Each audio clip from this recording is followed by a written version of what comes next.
இந்த மரத்தை பத்தி உனக்கு தெரியுமான்னு கேட்டாரு. தெரியாதுன்னு. அங்க சபரிமலைக்கு வருஷம் வருஷம் வரோம், மலைக்கு வருவோம், சாமியை பார்ப்போம், போயிடுவோம். நாங்க இந்த மரத்தை பத்திலாம் யாராவது பார்த்துட்டு இருப்பாங்களா சார் அப்படின்னு சொன்னாங்க. சபரிமலையில இருக்கிற ஒவ்வொரு மரமும் குறைந்தபட்சம் 7000 வருஷங்களுக்கு முற்பட்டதுன்னு சொல்றாங்க. ஆடி போயிடலாம். இந்த 7000 வருஷம் ஒரு மரம் இருக்குன்னா அதுக்கு என்ன காரணம் நான் திருப்பி அவர்கிட்ட கேட்டேன். இங்க தெரிஞ்சோ தெரியாமையோ சட்டையை கேட்டுட்டு நடந்து போறாங்க.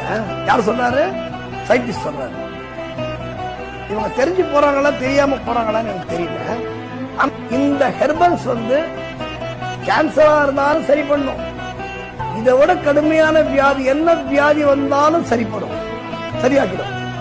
அப்படிப்பட்ட சக்தி வாய்ந்த மரங்கள் சார்ந்து எங்கேயுமே இந்த மாதிரி மரத்தை என் லைஃப்ல நான் பார்த்தது இல்லை. அப்போ நீங்க சட்டையை